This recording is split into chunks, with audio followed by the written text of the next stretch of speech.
오늘 우리에게 주신 하나님 말씀은 누가복음 17장 1절에서 6절까지의 말씀입니다. 예수께서 제자들에게 말씀하셨다. 걸려 넘어지게 하는 일들이 생기지 않을 수는 없지만 그러한 일들을 일으키는 사람은 화가 있다. 이 작은 사람들 가운데 하나를 걸려 넘어지게 하는 것보다 차라리 자기 목에 큰 맷돌을 매달고 바다에 빠지는 것이 나을 것이다.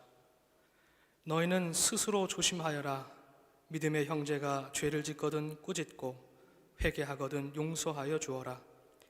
그가 내게 하루에 7번 죄를 짓고 7번 내게 돌아와서 회개하오 하면 너는 용서해 주어야 한다. 사도들이 주님께 말하였다. 우리에게 믿음을 더하여 주십시오. 주님께서 말씀하셨다.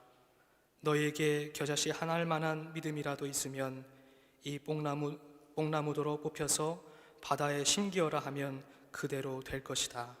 아멘. 하나님의 말씀입니다. 이 시간 하나님의 성령 안에서 말하고 성령 안에서 듣는 은혜의 시간 되기를 주님의 이름으로 간절히 축복합니다. 우리는 혼자서 살아갈 수 없는 존재입니다. 때때로 우리는 이 단순하고 명확한 진리를 잊고 살아갈 때가 많이 있는 것 같아요. 그러나 잠깐이라도 우리의 삶을 돌아보면 우리는 혼자 살아갈 수 없구나 라고 하는 이 진리를 다시 한번 깨닫게 됩니다. 우리의 의식주, 입는 것, 먹는 것, 쉴 곳을 위해서는 누군가의 도움이 반드시 필요합니다. 오늘 아헨 농장에서 우리 교우들을 위해서 신선한 야채를 싣고 오신다는 소식을 저도 들었습니다.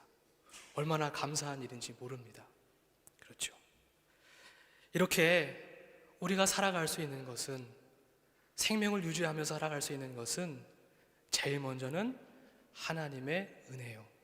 두 번째는 우리 이웃들의 수고로운 노동 때문입니다. 좁게는 부모님과 가족들, 친구들, 함께 신앙생활하고 있는 성도들 때문에, 넓게는 우리의 삶을 지탱하는 수많은 이웃들의 노동 때문에 우리의 삶은 이렇듯 지속될 수 있는 것이죠. 그러니 나는 나만을 위한 내가 아닙니다. 나의 재능과 소유와 능력도 오직 나로부터 기인한 것은 아닙니다. 나는 우리를 이루는 나입니다. 함석헌 선생님은 뜻으로 본 한국 역사에서 이를 다음과 같이 명료하게 드러냈습니다. 개인은 전체의 대표다.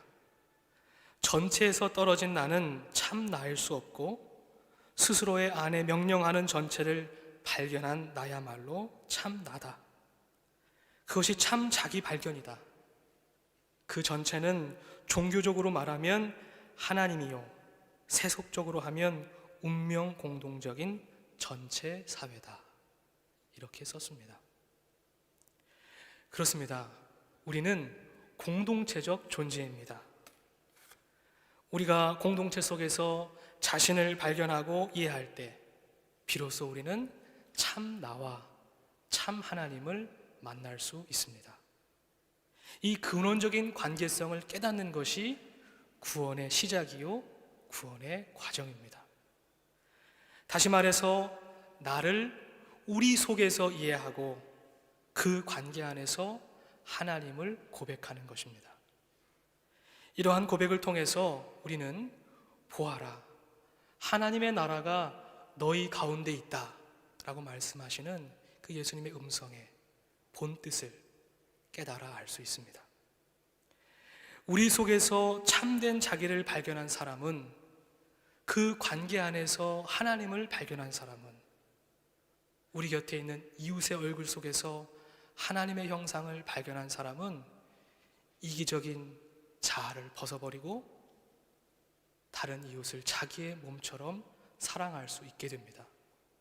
모든 것이 억지스럽지 않고 자연스럽습니다. 이렇듯 예수님의 말씀대로 우리의 관계와 공동체 안에서 하나님의 뜻을 이루어가는 것, 하나님의 나라를 이루어내는 것, 이것이 우리 신앙생활의 근본적인 동기요 목적입니다. 이것이 성경 전체를 관통하는 구원 이야기의 핵심적인 메시지입니다. 여러분, 출애굽의 사건을 한번 보십시오. 그리고 40년 동안 광야 생활을 하는 이스라엘 백성들의 모습을 보십시오. 공동체적 삶을 통해서 공동체적 구원을 이루어가는 과정을 그들이 경험하고 있음을 우리는 보게 됩니다. 그러니 아무리 우리의 사회가 개인주의화 된다고 하더라도, 아무리 우리의 신앙생활이 하나님과 나와의 1대1의 관계에 집중하는 개인주의적 신앙이 된다고 하더라도, 우리가 끊임없이 갈망하며 소망하며 기도해야 하는 것은 바로 공동체적 삶, 공동체적 신앙, 공동체적 구원입니다. 이를 이루어가는 것이 교회의 존재의 이유요 목적입니다. 이렇듯 교회는 마땅히 공동체적 삶을 통해서, 공동체적 신앙을 통해서 공동체적 구원을 이루어감으로써 눈에 보이지 않는 하나님의 나라를 볼 수 있고 만질 수 있고 경험할 수 있도록 세상에 보여주어야만 합니다. 이를 위해서 저와 여러분이 세상으로부터 부르심을 받았습니다. 여러분 믿으십니까? 그래서 우리는 교회 안에서 서로를 한 형제요 자매라고 그렇게 부르는 것이죠. 100번이고 1000번이고 지당한 호칭입니다. 예수님께서도 이렇게 말씀하셨죠. 누구든지 하나님의 뜻을 행하는 사람이 곧 내 형제요 자매요 어머니다, 이렇게 말씀하셨습니다. 이것은 우리가 예수 그리스도로 말미암아, 예수를 그리스도로 고백하는 신앙으로 말미암아 한 가족이 되었다는 것을 의미합니다. 그렇다면 여러분, 성도 여러분은 얼마나 우리의 믿음의 공동체 안에서 한 형제됨, 자매됨, 하나됨을 경험하고 계십니까? 여러분 어떻게 느끼십니까? 여러분은 얼마나 서로를 한 신앙의 가족으로 느끼고 경험하고 계십니까? 우리 옆에 있는 성도님들 한번 쳐다보실까요? 눈을 잠깐 마주쳐 보시죠. 여러분 어떠십니까? 정말 형제요 자매처럼 느끼고 계십니까? 감사합니다. 사실은 야 오더 나인으로 대답하기 좀 어려운 질문입니다. 왜냐하면 우리 모두가 각자 서로 다르게 느끼고 경험할 수 있기 때문입니다.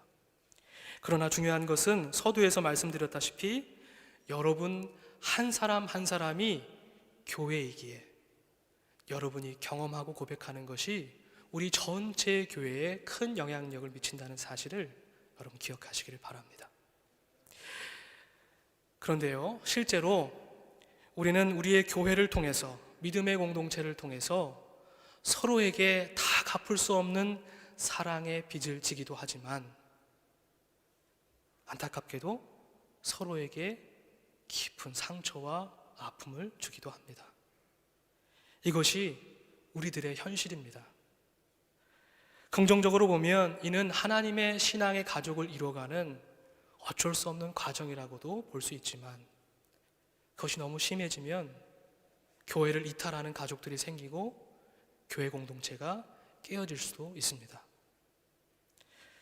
오늘 본문 1절에 보니 예수님도 걸려 넘어지게 하는 일들이 생기지 않을 수 없다라고 말씀하십니다. 루터 번역에서는 Es ist unmöglich, dass keine Verführung kommen 이라고 번역되어 있습니다. 그것은 불가능하다는 거예요. 시험이 없을 수가 없고 걸려 넘어지게 하는 일이 없을 수가 없다는 거예요.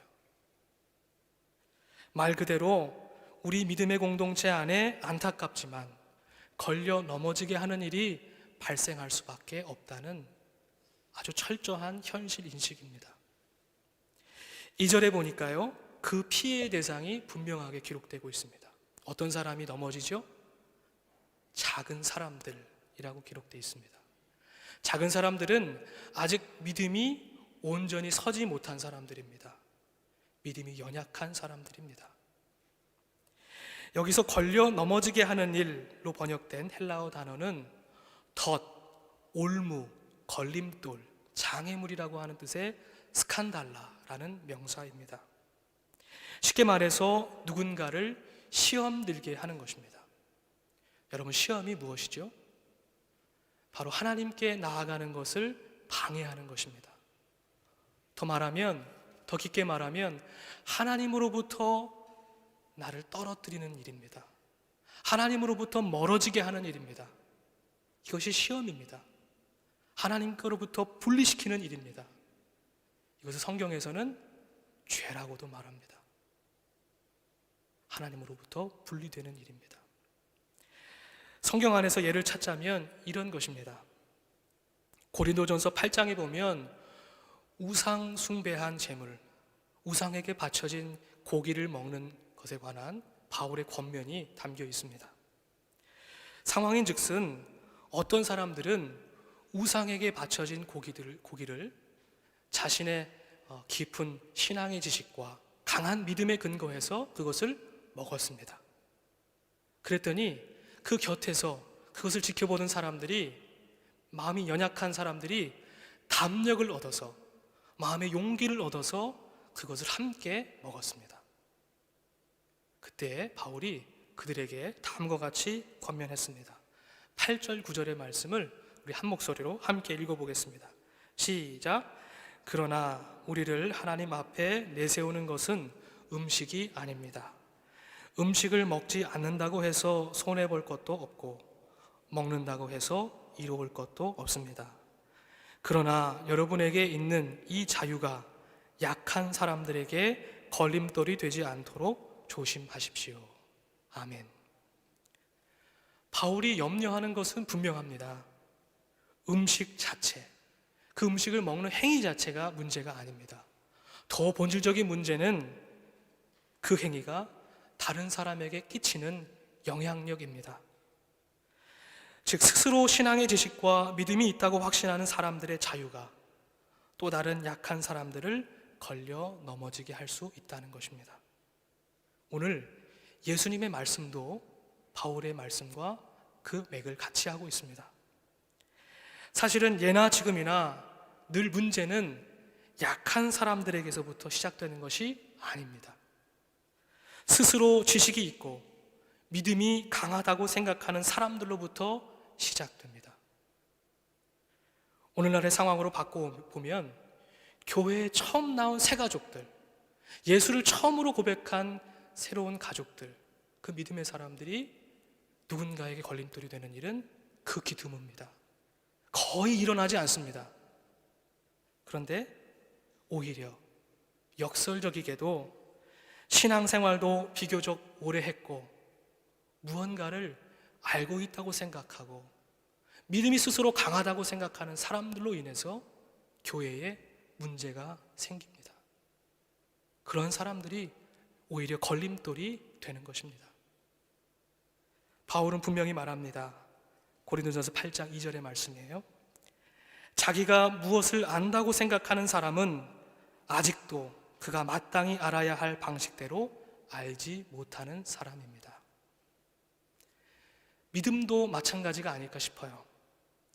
스스로 믿음이 있다고 여기는 교만보다 믿음 없는 나를 불쌍히 여겨주십시오, 믿음 없는 나를 도와주십시오 라고 하는 겸손의 외침이 진리에 더 가깝습니다. 하나님의 마음에 더 가깝습니다. 그렇습니다. 신비이신 하나님 앞에 모름에 대한 인식과 믿음 없음에 대한 철저한 자각만이 하나님에 대한 온전한 암과 믿음의 기초가 될 수 있습니다. 예수님의 목소리는 바울보다 더 단단합니다. 단호합니다. 만약 어느 한 개인이 자신의 신앙의 지식과 확신에 근거해서 다른 사람에게 어떠한 영향을 끼칠지 고려하지 않은 채 말하고 행동하고 자유롭게 한다면 자유롭게 행한다면 어떻게 해야 된다고 하셨죠? 맷돌을 목에 걸고 바다에 뛰어드는 것이 더 나을 것이다. 예수님께서 그렇게 말씀하십니다. 한 사람의 교만과 어리석음이 스스로에게 그리고 공동체 전체에게 얼마나 큰 악영향을 미칠 수 있는지를 예수님께서는 분명하게 경고하고 계십니다. 동시에 이는 단순히 죄를 짓는 한 개인에 대한 형벌이나 보복을 의미하는 것이 아닙니다.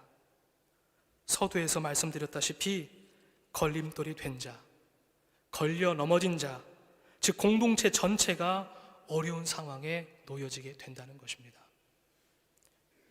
여러분, 우리가 누군가를 미워하고 증오할 때요, 그러한 마음을 우리 바깥으로 낼 때요, 사실은 그 마음이 다 밖으로 나가는 것 같지만 사실은 내 안에서 나온 그 미움과 증오가 오히려 나를 사로잡는 것을 우리는 경험합니다. 마찬가지입니다. 우리가 누군가를 넘어지게 했다면요, 그 걸려 넘어지게 한 것은 그 사람만을 넘어지게 한 것이 아니고 결국 자기 자신을 넘어뜨리는 것입니다. 우리는 이것을 기억해야 합니다. 여러분, 그렇다면 어떻게 하면 좋을까요? 예수님은 제일 먼저 스스로 조심하여라 라고 말씀하십니다. 스스로 조심하여라. 다른 이에게서 그 원인을 먼저 찾지 말고 자신 스스로를 먼저 살피라고 말씀하십니다. 평행본문인 마가복음 9장에서 예수님은 더욱 철저하고 단호하게 자신을 단속할 것을 명령하십니다. 마가복음 9장 42절에서 45절에 보니 내 손이 너를 죄짓게 하거든 실족해 하거든 찍어버려라. 내 발이 너를 죄짓게 하거든 찍어버려라. 내 눈이 너를 실족해 하거든 뽑아내어 버려라고 말씀하십니다. 한치의 망설임과 타협도 없습니다. 이 말씀대로 우리에게 그대로 적용한다면 저와 여러분의 몸은 모두 다 지켜서 성한 데가 없을 것입니다. 이 말씀의 본뜻은 자신 또는 누군가를 시험 들게 한 일, 걸려 넘어지게 한 일, 하나님께로부터 분리시킨 일이 있다면 그 모든 일들은 하나님께 절대로 용납될 수 없는 죄임을 성경은 분명히 말씀하고 있습니다. 이후 예수님께서 믿음의 형제가 죄를 짓거든 꾸짖고 회개하거든 용서하여 주어라 하고 말씀하십니다. 먼저 형제가 죄를 짓거든 어떻게 하라고요? 꾸짖으라고 말씀합니다. 근데 중요한 것은 먼저 스스로를 돌아본 사람만이 다른 형제의 죄를 꾸짖을 자격이 주어진다는 사실입니다. 자신의 눈 속에 있는 들보는 보지 못하고 다른 사람의 티만 볼 줄 안다면 그것은 건강한 신앙인이 될 수 없는 것이겠죠. 더불어서 우리는 종종 이렇게 신앙적인 권면을 합니다. 용서해야 돼, 기도해야 돼, 말씀 봐야 돼 라고 다른 사람에게 신앙의 권면을 합니다.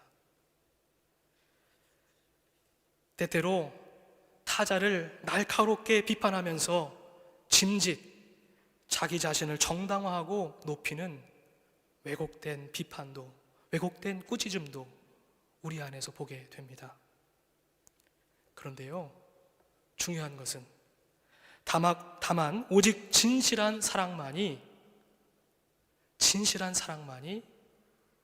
진실한 꾸짖음으로 이어질 수 있고 그것이 받아들여질 수 있다는 사실을 우리는 반드시 기억해야만 하겠습니다.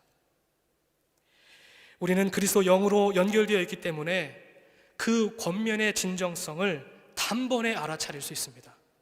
그것이 나를 사랑해서 권면하는 것인지 나를 단순히 비난하기 위해서 권면하는 것인지 그 꾸짖음의 성격을 우리는 분명히 알 수 있습니다. 그러니 더욱 조심해야만 합니다. 우리는 좌우의 날선 검과 같은 오늘의 말씀을 아프지만 우리의 마음과 삶의 중심에 품어야겠습니다. 그래야만 말씀이신 예수 안에서 죽고 말씀이신 예수 안에서 새롭게 태어날 수 있기 때문입니다. 새로운 생명을 얻을 수 있기 때문입니다. 성도 여러분, 말씀의 기초에서 여러분에게 권면합니다. 오늘 말씀 앞에 저와 여러분 모두가 정직하게 설 수 있기를 원합니다. 여러분의 말과 행동이, 여러분의 신앙의 지식과 확신이 누군가를 세우는 것이 아니라 누군가를 넘어뜨리는 것이 아닌지 두렵고 떨림으로 여러분 스스로를 돌아보시기를 바랍니다. 만약 생각나시는 것이 있거든 이번 주에 용기를 내어서 서로에게 상처 준 일, 상처받은 일 서로 고백하고 용서하고 화해하는 그런 놀라운 성령의 역사가 우리 믿음의 공동체 안에서 일어나기를 주님의 이름으로 간절히 축복합니다. 서로 화해하고 용서하는 사역이 우리 안에서 계속되어질 수 있기를 원합니다. 물론 이러한 회개와 용서가 땅에 깊게 뿌리 박힌 뽕나무가 뽑히는 것만큼이나, 그리고 그 뽕나무가 바다에 심겨지는 것만큼이나 불가능하고 어려운 일임을 우리는 알고 있습니다. 그래서 제자들이 주님께 요청한 것처럼 믿음을 주십시오 라고 우리는 고백할 수밖에 없습니다. 그러나 예수님 말씀처럼 우리에게 참다운 신앙 공동체를 향한, 온전한 주님의 몸된 교회를 향한 한 형제요 자매라고 하는 그 겨자씨만한 믿음이 있다면, 그 참된 믿음이 있다면 우리는 서로를 그리스도 예수 안에서 참되게 용서하고 화해하고 받아들일 수 있을 줄로 믿습니다. 이번 한 주간 각 목장마다 푸른 대학과 신도회마다 온 교회 공동체 안에서 진정한 회개와 용서가 일어나기를 주님의 이름으로 간절히 축복합니다. 그래서 하나님과 우리 사이에 가로막혀 있었던 모든 걸림돌과 덫들이 무너지고 우리가 새로운 형제 자매로, 예수 그리스도 안에서 참된 형제 자매로 한 믿음의 공동체를 이루는 우리 모두가 될 수 있기를 주님의 이름으로 간절히 축복합니다. 함께 기도하겠습니다.